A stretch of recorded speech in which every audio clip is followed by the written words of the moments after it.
Good morning, everybody. I'm just putting this up real quick here. You've all seen it before. You can pause it if you need to.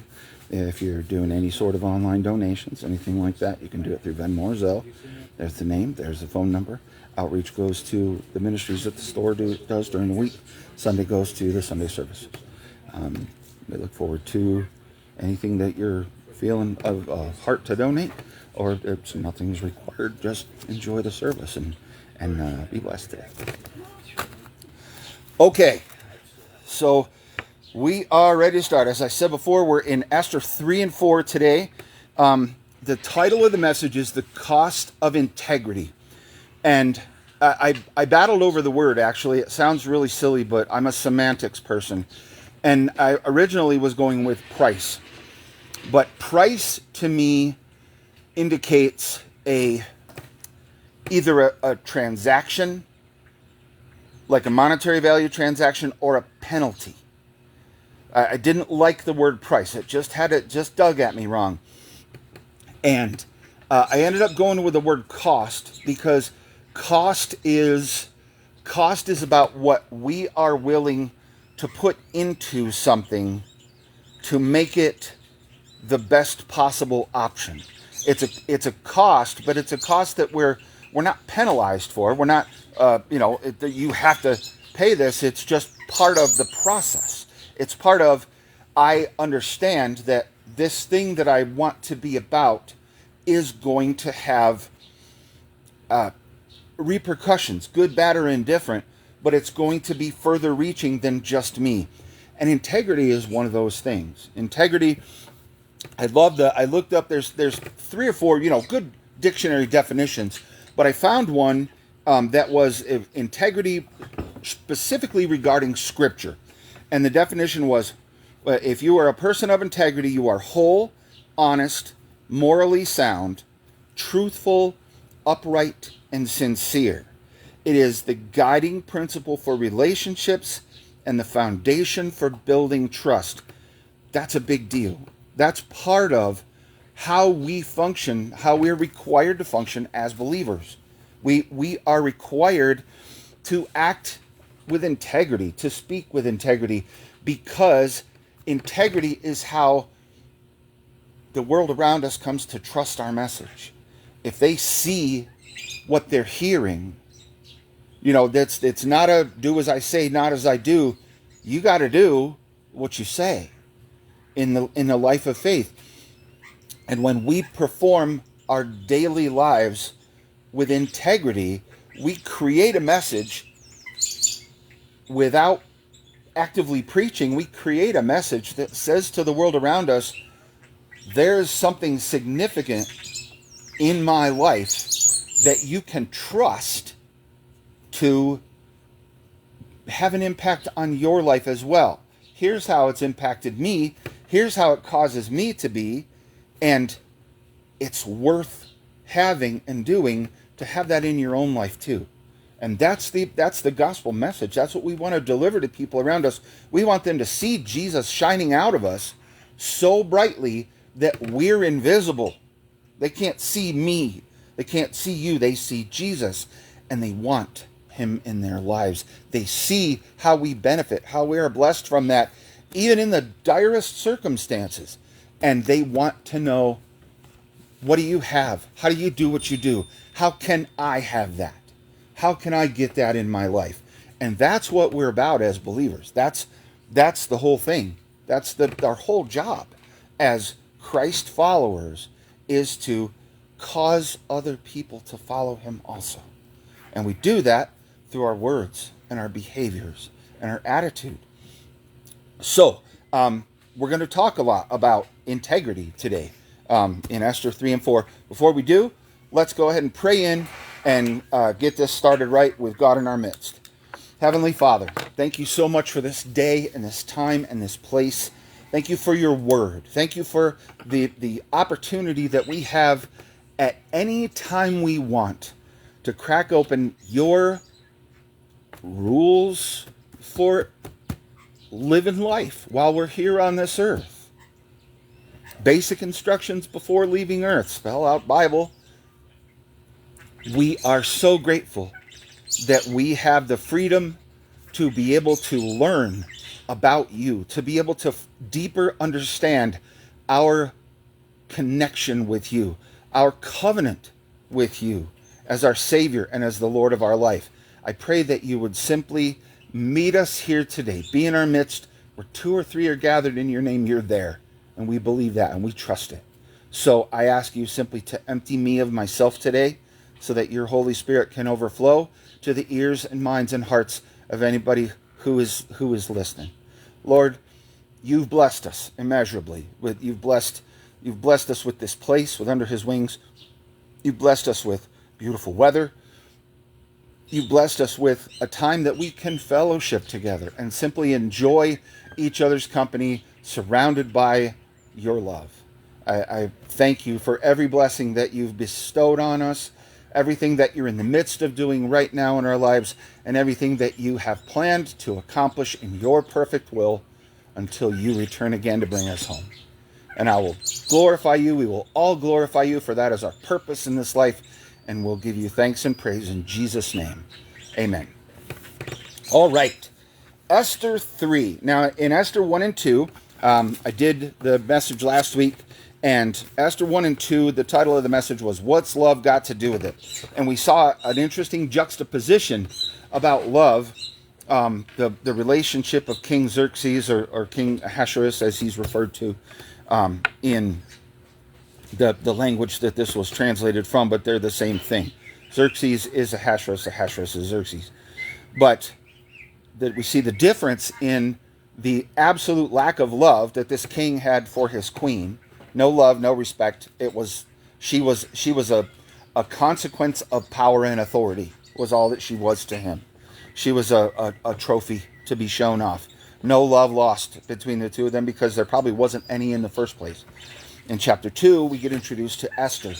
We get introduced to this lovely young Jewish lady who is a woman of integrity. She is pleasant. She is cooperative. She is steadfast in her love for her God and her people and her family.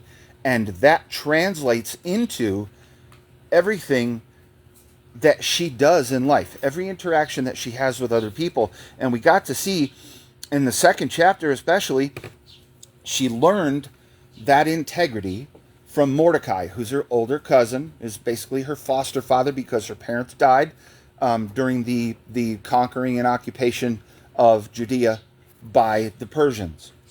So Mordecai is raising Esther, and he's raising her to be a young woman of integrity. And she behaves that way. That is her person. And as a result, she garners favor at every turn, even in difficult circumstances, even in getting picked and essentially forced into a contest to become queen, to enter the king's harem. They don't know she's a Hebrew. She hasn't revealed that fact. And that's another part of the integrity that we'll hear about some more in these couple of chapters. But she loves her God first. She loves her family. She loves her people. And she acts and behaves in a way that reflects God at the very core of her person. And it causes her to garner favor at every turn in her situation.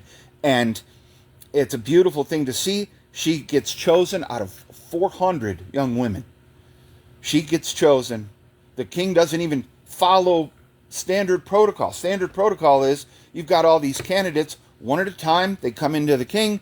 They stay the night with the king. They go home in the morning, and if the king decides he likes them, he calls on them. Esther didn't even have to do that. Esther,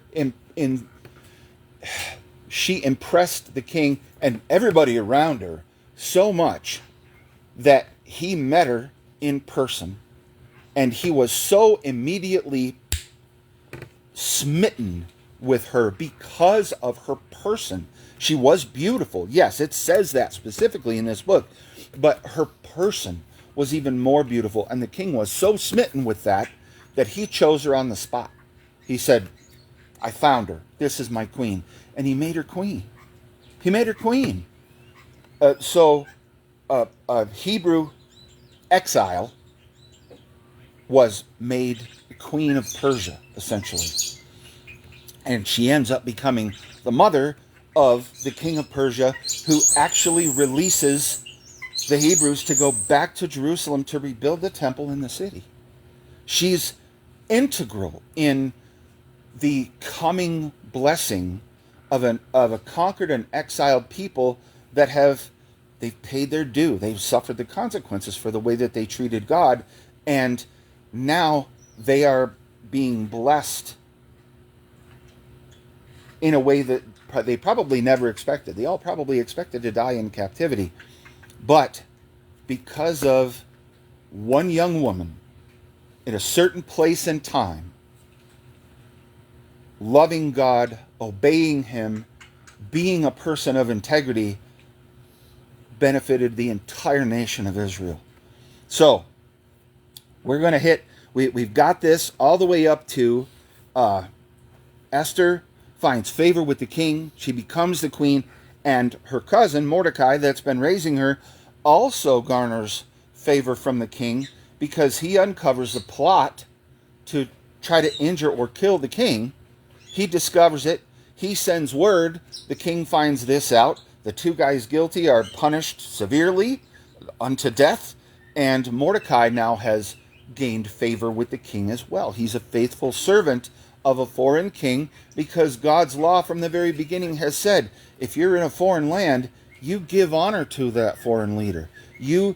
Because you're living there, because you're part of what's happening in that place, you must behave in a way that glorifies God. And that means doing everything that you can to benefit your people, but to also benefit the people whom you live amongst. And they're doing that. Mordecai is doing that, and now Esther is doing it, based on his teaching, his raising, his example. So that they've set a precedent for what integrity really is, what it means, and how they behave as a result. Now they're going to come up against a cost for that integrity, and it's a cost that we all pay. But when we act with integrity, there are always going to be people who want to put us down. They want to make us less because they don't want to go to the trouble to improve themselves, to live up to that standard. They want to drag us down to their level. When they see somebody acting with integrity, behaving with integrity, there are people out there, and every last one of us has met one, at least one, and probably a whole lot more than one, that they don't want to emulate our behavior. They want to drag us down to emulate theirs, so they don't have anything to feel worse about in and of themselves. We're going to be introduced to a fella named Haman, who is the embodiment of that mindset right there. So let's go ahead and start. I'm going to start reading right at the beginning of chapter 3 of Esther. And this is all the different events that have occurred. Esther has a habit, this book has a habit of starting a chapter with after these things, or after that time, or whatever, and usually it means a span of years has elapsed, and this is always the case. That's going to be this, that there's an after these events that creates it covers a number of years gap in time between significant events in this particular situation. So, chapter 3, starting in verse 1. After these events, King Ahasuerus promoted Haman, the son of Hammedatha the Agagite, and advanced him and established his authority over all the princes who were with him. And pause right there. Haman is one of the king's advisors. He is an Agagite. Okay, what that means is he's a direct descendant of King Agag, who was the king of the Amalekites. The Amalekites were one of Israel's staunchest, fiercest enemies. Like, dyed-in-the-wool, lifetime. The Amalekites wanted the Israelites dead and gone. Now, Haman, he's just a proud individual anyway, but he's gotten good at the whole political malaise that inflicts people in power people with power and authority, that they want more.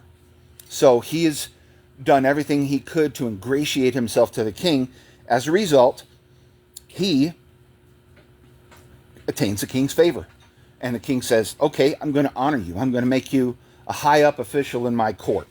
So verse 2, all the king's servants who were at the king's gate bowed down and paid homage to Haman, for so the king had commanded concerning him. But Mordecai neither bowed down nor paid homage.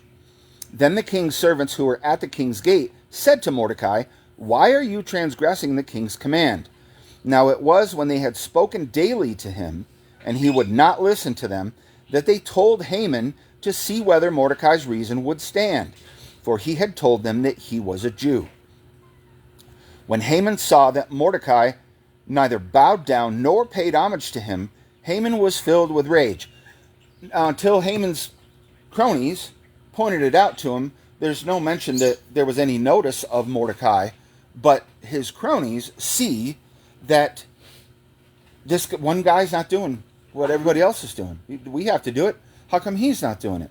So they talk to him first. They at least use the biblical church model of, you see, if you have a problem with a brother, go to him first. So they go to Mordecai and they say, why aren't you, the king commanded this, why aren't you doing it? And Mordecai said, I'm a Jew. And they fussed with him over some time, but eventually they went to Haman and said, hey, this one dude, you got to check it out. He claims to have a valid excuse, but I don't know, you need to check out this Mordecai. He's not following the rule regarding honoring you.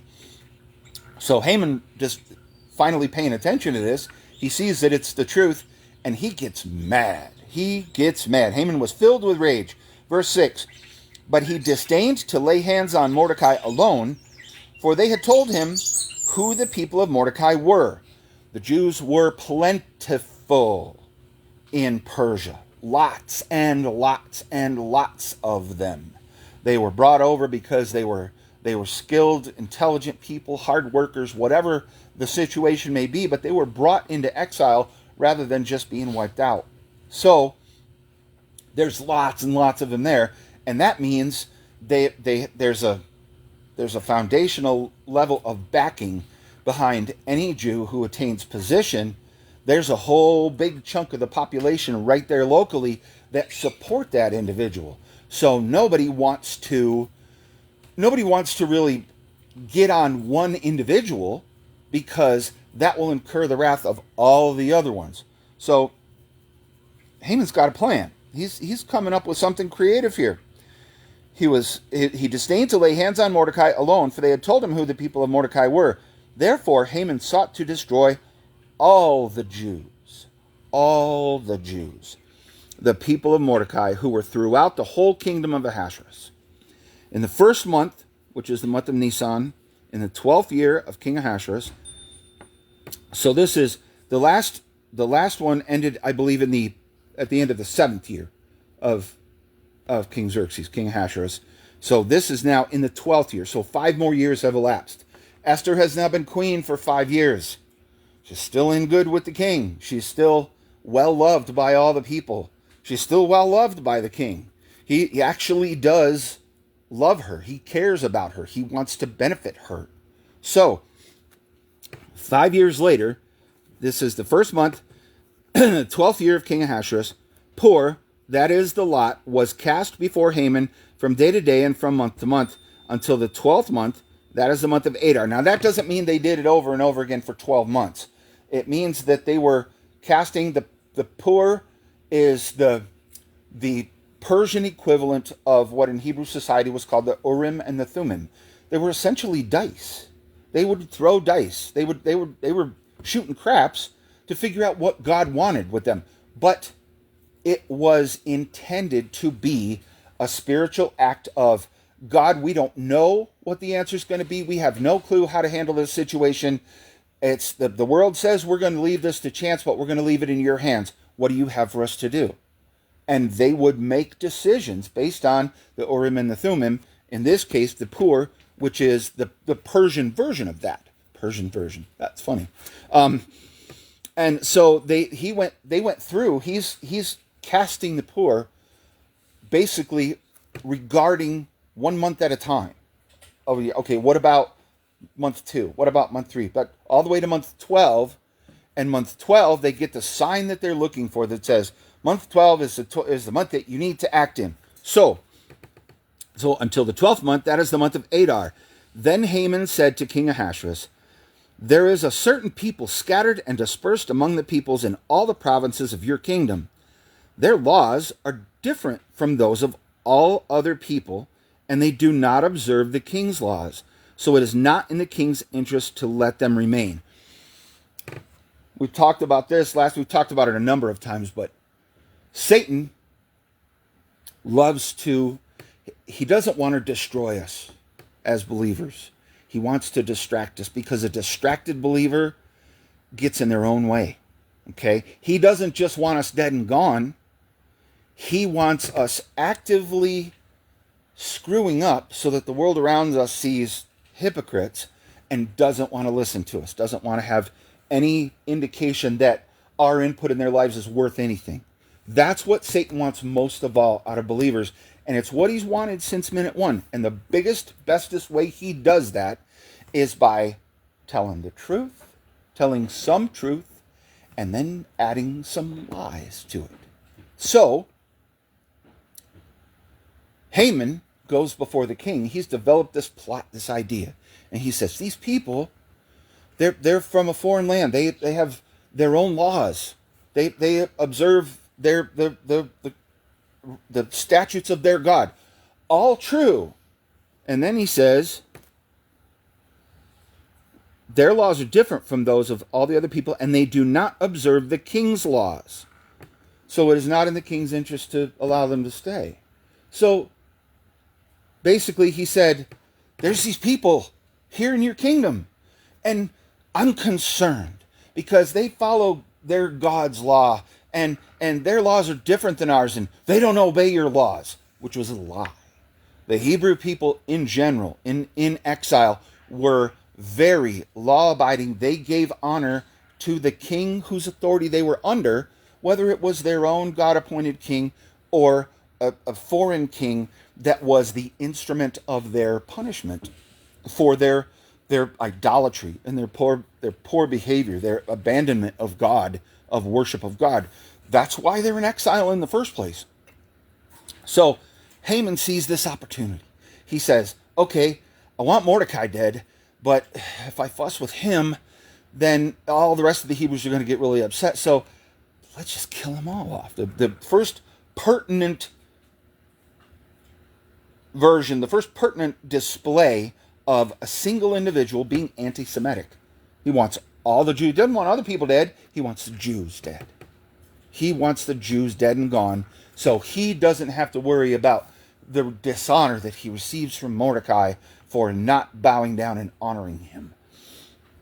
So he says to the king that they don't observe the king's laws. It's not in the king's interest to let them remain. Verse 9, if it is pleasing to the king, let it be decreed that they be destroyed, and I will pay 10,000 talents of silver into the hands of those who carry on the king's business to put into the king's treasuries.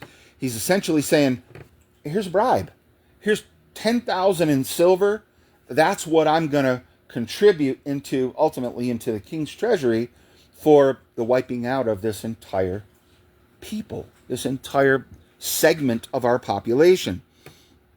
Verse 10, then the king took his signet ring from his hand and gave it to Haman, the son of Hammedatha, the Agagite, the enemy of the Jews. The king said to Haman, the silver is yours, and the people also.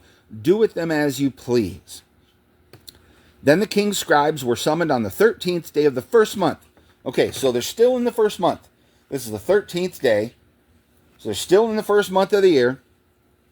And it was written just as Haman commanded, to the king's satraps, to the governors who were over each province, and to the princes of each people according to its language, being written in the name of King Ahasuerus, and sealed with the king's signet ring. Letters were sent by couriers to all the king's provinces to destroy, to kill, and to annihilate all the Jews, both young and old, women and children, in one day, the 13th day of the 12th month. 11 months away. which is the month Adar, and to seize their possessions as plunder. That's important. A copy of the edict to be issued as law in every province was published to all the peoples so that they should be ready for this day. The couriers went out impelled by the king's command while the decree was issued at the citadel in Susa, and while the king and Haman sat down to drink, the city of Susa was in confusion. The city of Susa was in confusion because the Jewish people were a benefit to the Persian Empire. They were beneficial in a big way. They provided workforce. They paid their taxes. They would have jobs. They had vocations, things that they did to improve their means, their ways and means in life, and they were productive citizens of the Persian Empire. They might have not been natural born, but they were in that place and they were productive citizens. So the city of Susa, the citadel of Persia, where all the important records were kept and where they housed the main garrison of their armies, their weapons, all of that was all kept there. So this is a big bustling city. They issue this decree and Haman's all excited about it. Oh boy, I get to do this. Don't have to deal with Mordecai anymore. The king said it's okay. We can wipe out the Jews and we can take all their stuff. The Jews were productive. They accumulated possessions. They accumulated funds. They had money. They had savings. They had nice properties. They worked hard. Haman wanted all of it. So he offers the king a bribe, 10,000 in silver, that he's no doubt planning on using from the plunder that comes from killing off all the Jews and taking their stuff. He throws that in there at the last little thing that and keep all of their possessions as plunder. It's a rider on an already bad bill that the king has said, yeah, we'll put that into law, without really paying a whole lot of attention to what he's putting into law. But Haman's happy about it. The rest of the city is confused because they don't want to see the Jews go. The Jews contribute positively to everything that happens in the city. So they're confused. Now,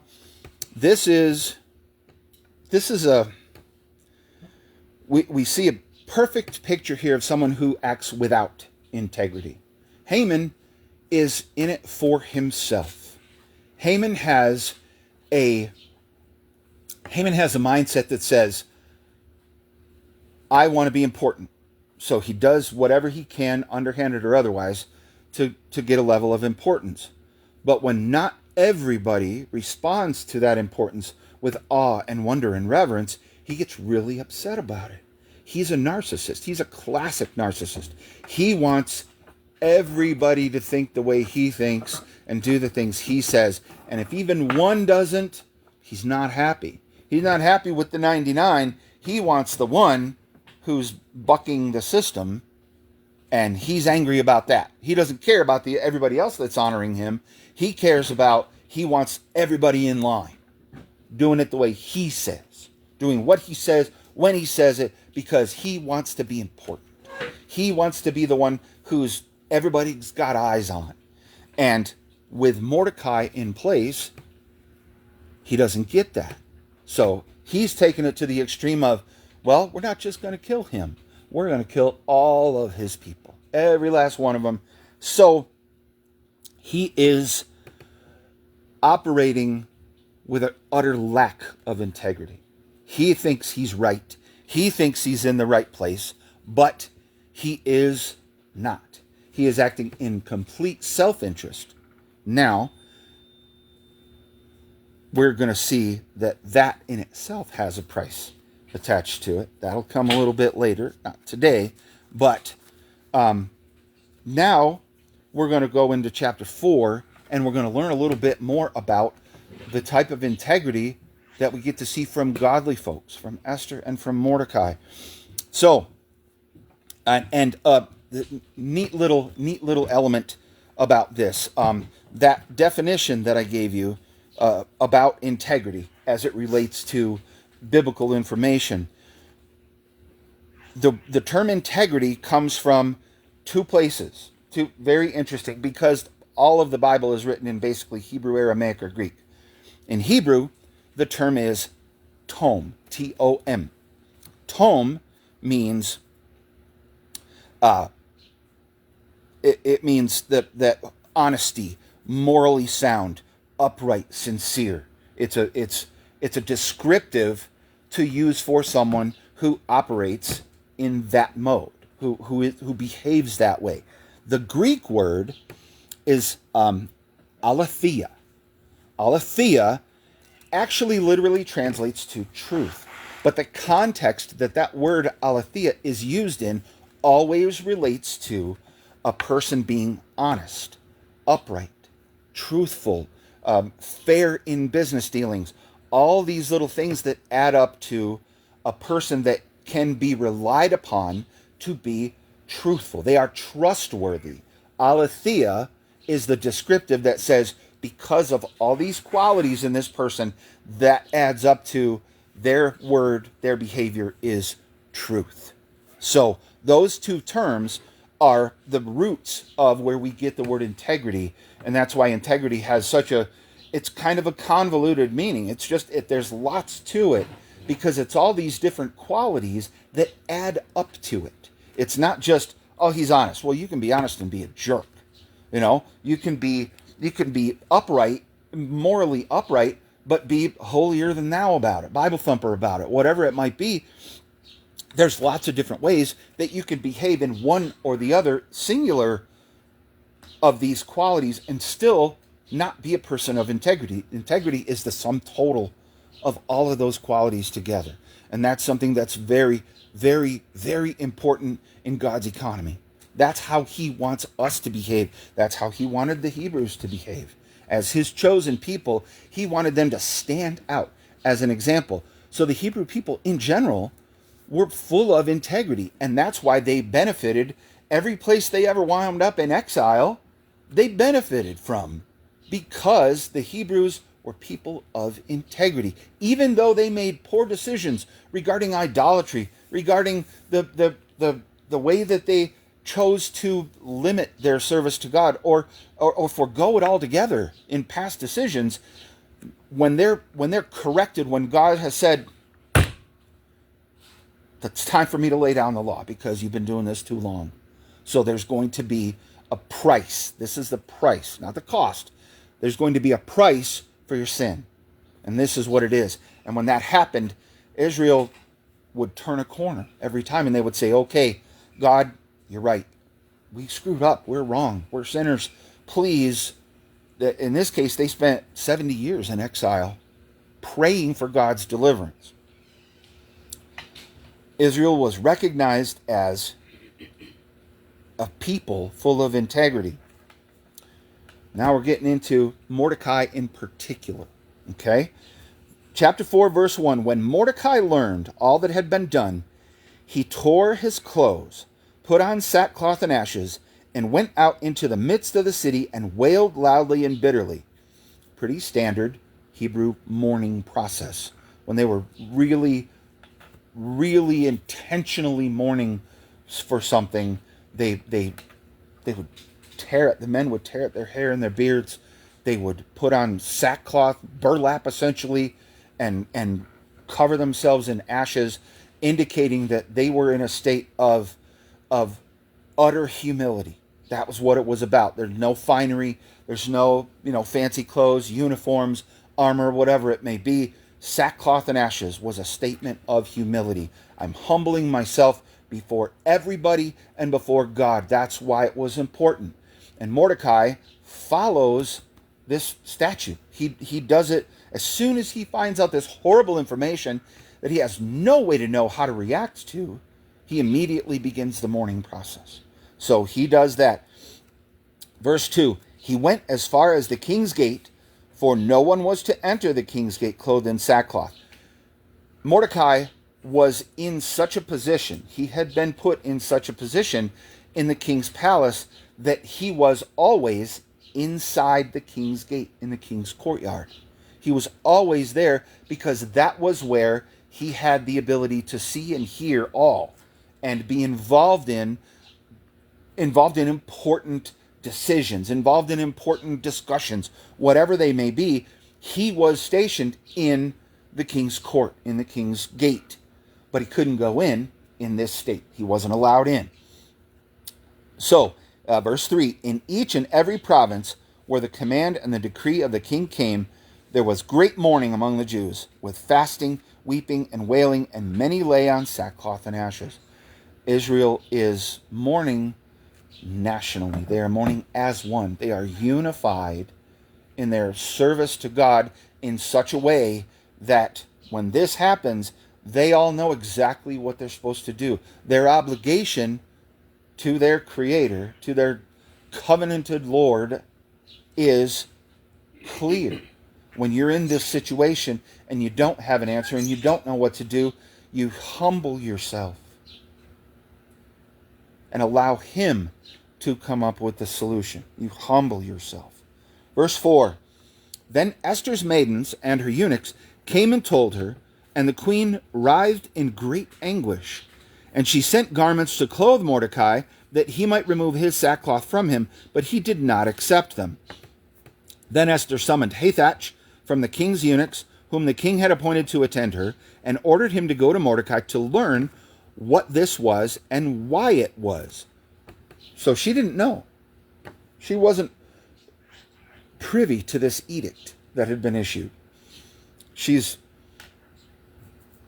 a royal widow, essentially. She's in the palace. She's in the harem. She doesn't ever leave unless determined by the king to travel with him for some reason. But she's in there, and she's kind of sequestered. She's kind of outside it all. You could say above it all because she's in the palace. I don't know if the palace was multi-tiered or not, but she wasn't in attitude above it all. She was royally above it all. She was the queen, and they would, more often than not, the queen would not be privy to the political machinations of the king and his advisors and satraps and governors and everybody else. There was lots that took place that they were just like, leave the queen out of it. It's not really her purvey. Don't stress about this. She's not gonna. There's no love lost in the process of her not knowing this. So don't worry about it. So she wouldn't have known. She finds out Mordecai is weeping and wailing and mourning. She wants to know what's going on. She's, oh my goodness, he's sackcloth and ashes in the middle of town. I mean, that would your surrogate parent, the person that had raised you, is in anguish. The first thing you want to do, if that person was a good person to you at all, is you want to help. You want to alleviate their suffering. So she sends them clothes. She says, here, take these to Mordecai. Have him put them on, because I want him to be dressed. I don't want him to be in this state. Mordecai refuses. He's mourning, and he knows how to do it the right way. So she sends the eunuch that's been, and this is unusual, the eunuchs that were within the harem would handle various groups of women based on their tier, based on the level with which they saw the king, that they interacted with the king or royals in general. So there was usually a eunuch that would be in charge of a tier.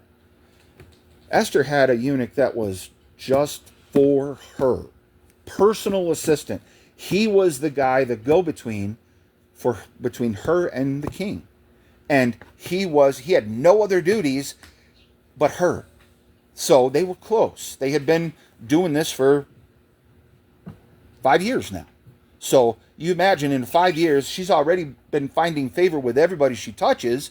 So that she's developed a favorable relationship with this individual. She sends him out to say, hey, that since he won't take the clothes, please find out. And with the queen, even the head eunuch wouldn't be so bold as to say, the reason he's doing it is da da da da da. Even if the guy knew, he wasn't going to be so bold as to just state it outright to the queen. She wanted an answer from Mordecai. So he followed the queen's instruction, went to Mordecai to find this out. Verse 6, so Hathach went out to Mordecai to the city square in front of the king's gate. Mordecai told him all that had happened to him and the exact amount of money that Haman had promised to pay to the king's treasuries for the destruction of the Jews. He also gave him a copy of the text of the edict which had been issued in Susa for their destruction, that he might show Esther and inform her. Now, he doesn't always have the opportunity to get an in-person audience with her because she's the queen. His station within Persian society is below hers. So he doesn't get to be in the queen's presence unless that's something that is